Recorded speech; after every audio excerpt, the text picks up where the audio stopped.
کل ایک خبر جو آپ تک پہنچی اور وہ معاہدے کی توسیع اور توثیق تھی،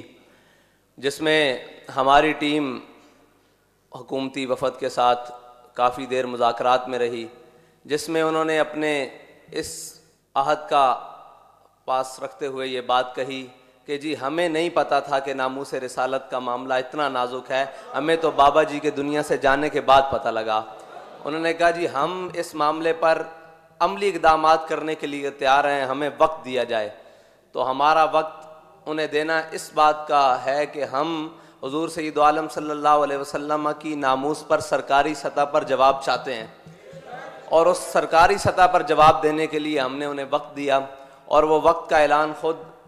ہمارے ملک کے وزیر اعظم عمران خان صاحب نے اعلان کیا۔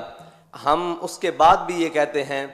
کہ وہ 17 فروری ہو یا 20 اپریل ہو، ہم میدان عمل کے لیے تیار ہیں۔ ہم نے آپ کو ایک موقع دیا ہے کہ آپ اپنے آقا و مولا صلی اللہ علیہ وسلم کی بارگاہ میں سرخرو ہو سکو۔ اور دوسری بات یہ ہے کہ ان کا خود بیٹھ کر ہماری ٹیم سے یہ بات کرنا کہ جی ہم اس معاملے میں اب سیریس ہو چکے ہیں، نہ تو سول گورنمنٹ ہماری ناموس رسالت پر کوئی بات سنتی ہے، وہ کہتے ہیں جی سب کچھ ہو سکتا ہے، ناموس رسالت کے پروانوں پر شیل نہیں گرائے جا سکتے۔ انہوں نے کہا جی اداروں کے لوگ وہ بھی اس بات کے اوپر ہیں کہ سب کچھ ہو سکتا ہے، سب کو روکا جا سکتا ہے، ناموس رسالت کے پروانوں کو نہیں روکا جا سکتا۔ تو ہم آپ کے سامنے اس بات کا عہد کرتے ہیں کہ آپ ہمیں وقت دیں، انشاءاللہ ہم عملی تصویر میں آئیں گے۔ ہم نے کہا جی آپ کو وقت دے دیا گیا حضور کے نام پر، کیونکہ ان کی ناموس کا مسئلہ ہے۔ اللہ تعالیٰ آپ سے یہ کام لے لے اور آپ کو قیامت والے دن حضور کے سامنے شرمندگی نہ اٹھانی پڑے، ہم اس کے لیے دعا کرتے ہیں، اور اس کے لیے ہم نے وہ اعلان اور معاہدے کی توسیع بھی کرائی۔ لیکن ایک بات ہے کہ اگر آپ سمجھیں کہ ہم 60 دن کا ٹائم لینے کے بعد اس جذبے کو ٹھنڈا کر سکیں گے، یہ وہ جذبہ ہے جو ٹھنڈا ہونے والا نہیں ہے۔ یہ تو دن بدن بڑھتا جا رہا ہے، کیونکہ یہ ان جذبوں میں سے ہے کہ حضرت عقبہ بن نافع فاتح افریقہ،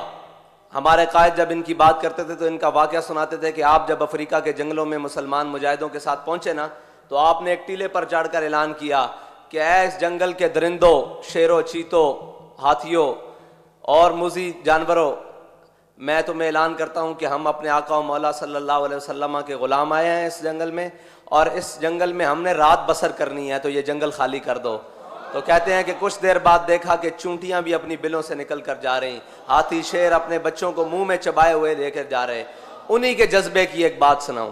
کہ جب آپ نے افریقہ فتح کر لیا تو آگے آ گیا سمندر۔ حضرت عقبہ بن نافع نے اپنے گھوڑے کو ایڑ لگائی اور سمندر کے اندر داخل کر دیا۔ جب گھوڑے کی گردن تک پانی پہنچا نا اور آپ کی کمر تک پانی پہنچا، تو آپ نے گھوڑے کی باگ کھینچ کے نا ایسے آسمان کی طرف بلند کی، اور اپنا منہ بھی آسمان کی طرف بلند کر کے کہا کہ میرے مولا تو گواہ رہنا کہ عقبہ بن نافع کا جذبہ جہاد ختم نہیں ہوا، تیری زمین ختم ہو گئی ہے۔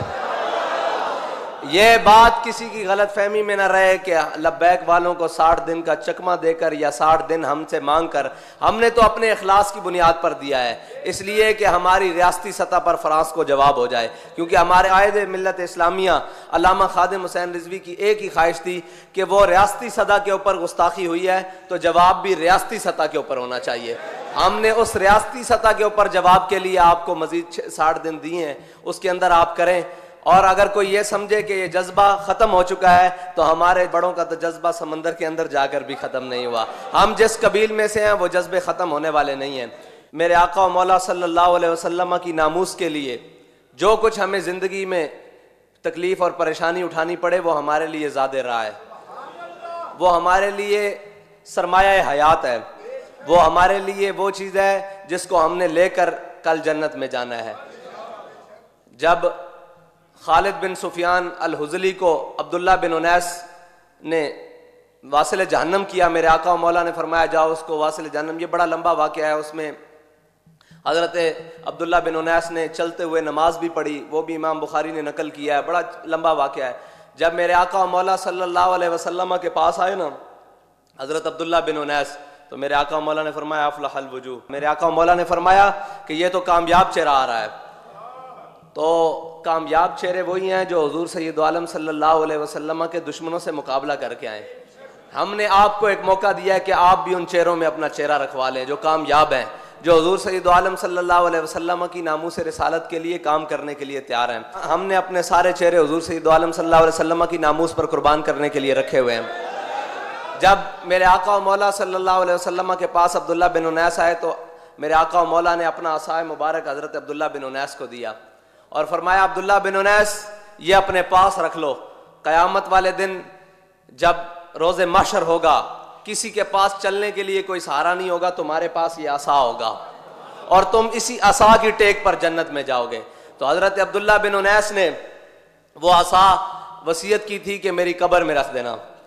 اور ہم یہ پیغام دینا چاہتے ہیں کہ تحریک لبیک یا رسول اللہ کے کارکنوں نے جو فارم فل کیے ہوئے ہیں نا حضور سید عالم صلی اللہ علیہ وسلم کی ناموس رسالت کے لیے, وہ سب نے وصیت کی ہوئی ہے کہ یہ جو فارم ہے یہ ہماری کفن میں رکھ دینا. کل قیامت کے دن ہم حضور کے سامنے جا کر پیش ہوں گے, یا رسول اللہ ہم اس جماعت سے تھے جو آپ کی ناموس رسالت کے لیے سب سے پہلے میدان عمل میں نکلتی تھی. ہم اس قائد کے پیچھے تھے جس قائد نے حضور سید عالم صلی اللہ علیہ وسلم کی ناموس رسالت کے لیے سب سے پہلے آگے قدم بڑھایا تھا.